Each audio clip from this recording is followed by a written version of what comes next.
Plateau State correspondent Funom Joshua both report now that at the end of the election, Nigeria would have experienced 24 years of unbroken democracy, the longest in her history.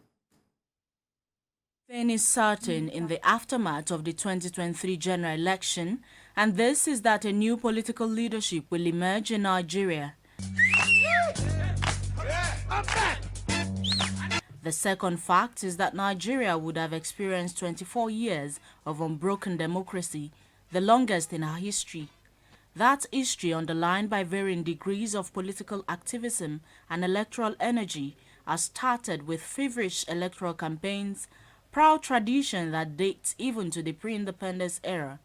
First of all, for the main opposition, People's Democratic Party, the feelers are that a full-blown campaign is set to be launched, and this will see its bigwigs descend on Abuja for concerted campaign efforts.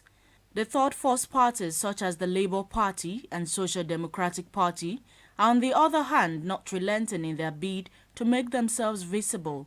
They are ready to immediately embark on a full-blown 5-month campaign schedule. Dare say, Mr. Chairman, I am the best candidate under normal circumstances. This is a guy who has already 11 million votes in his kitty. We have to move from sharing formula to production formula. The alternative you have been looking for is here. That the excuse that you did not have a choice is now gone.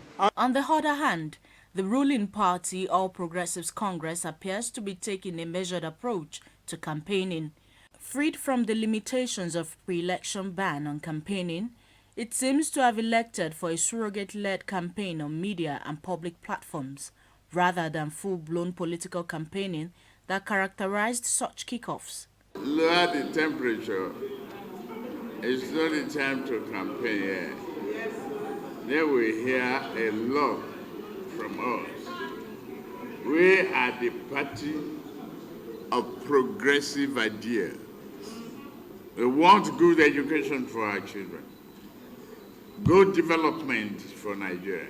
Be that as it may, 96.3 million Nigerians will be the toast of the political class for the next 5 months as politicians jostle for a win in the 470 national elections.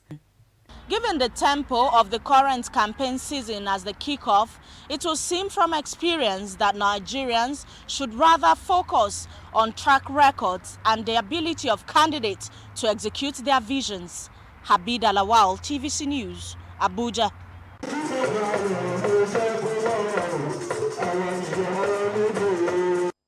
Supporters of the various political parties' presidential flag bearers can now confidently proceed with the campaign's rallies for their candidates across the 36 states and the FCT.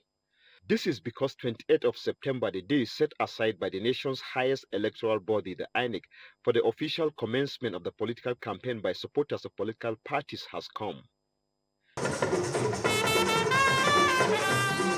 Leaders of Yoruba Youth Forum in Plateau State dancing in celebration of Asiwaju Ahmed Tinubu presidential aspiration. The group is among the first to celebrate the commencement of the campaigns in their unique way. They started their work from the popular Polo roundabout in Jos, the state capital, going through the state capital and ending the work at the APC headquarters, Kalwa House. The atmosphere was that of dancing and celebration by members of the group and other party faithful at the premises of the state APC headquarters. Few of the leaders who spoke to TVC News say they were motivated by commitment of late Captain Joseph Dean in supporting Asiwaju Bola Tinubu's presidential aspiration. Though deceased, the group pledged to continue to support the cause Captain Dean left behind.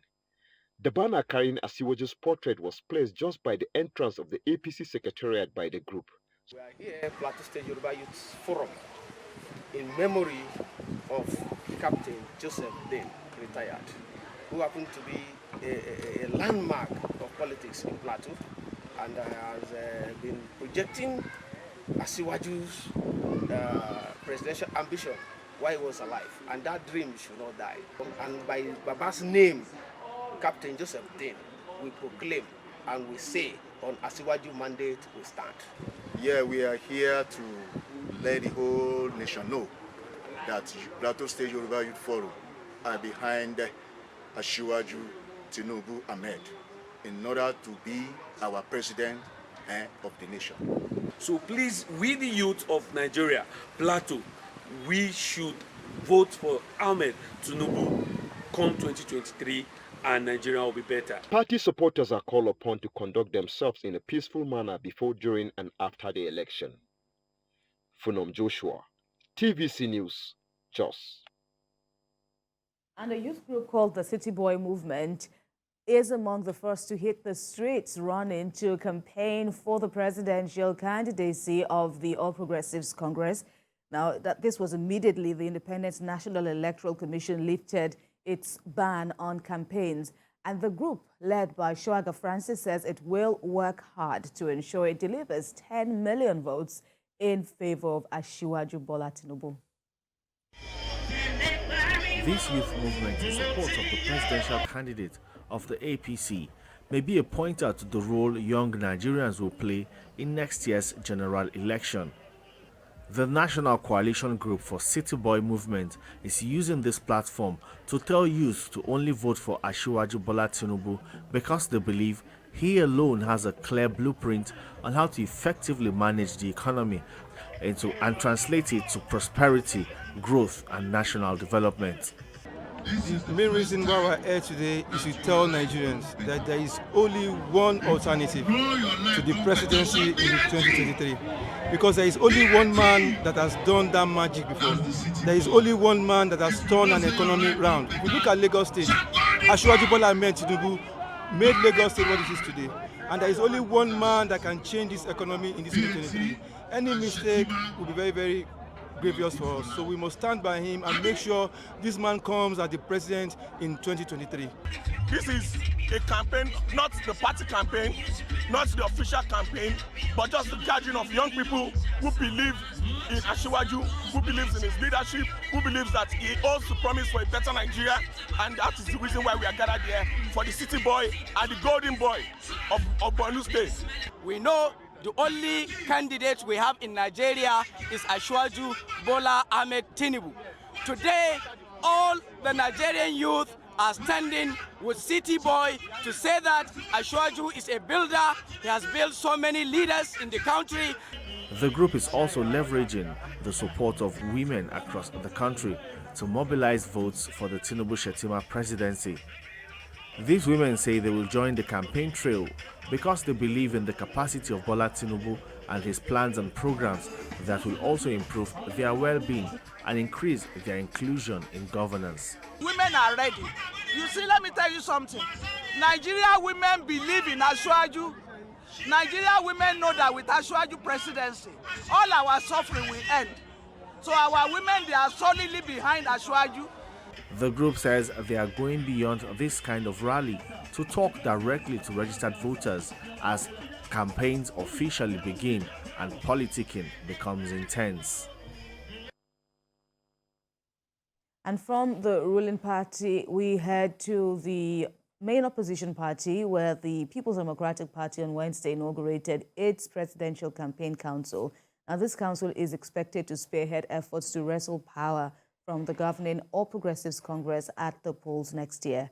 The presidential candidate of the leading opposition party, Atiku Abubakar, told members of the campaign council that he plans to restore Nigeria's unity and build an effective democratic structure, as well as developing education, health, and other critical sectors in the country. The Director General of the Campaign Council, Aminu Tambuwal, says he is confident that the party enjoys the support of Nigerians and will be the preferred political party on the ballot. Our plans for Nigeria and Nigerians are as follows: to restore Nigeria's unity through equity, social justice, mutual collaboration, and consensus among our diverse peoples. To build a strong and effective democratic government where the safety and security of our people and their property is our primary and singularly most important responsibility. This party, the PDP, is the only party that is competing very strongly in every one of the 6 geopolitical zones of this country. All other political parties are either situated in 1 or 2, and they are losing grounds everywhere. all of us are going to hit the ground running, and we shall work collectively as a family and expeditiously to ensure the victory of our party. The party of the PDP, and indeed its candidate, is the party to beat in this election. Finally, on the news at this time, President Muhammadu Buhari has charged the National Council on Climate Change to formulate appropriate policies towards achieving green growth and sustainable economic development for Nigeria. The president inaugurated the council before the commencement of the Federal Executive Council meeting on Wednesday. The president says it marked the commencement of the implementation of the 2021 Climate Change Act and a new chapter in the renewed response to climate change in the country. President Buhari also directed the Attorney General of the Federation, as well as, who is also the Minister of Justice, as well as the Minister of Environment, to initiate appropriate amendments of noticeable implementation challenges inherent in the Act.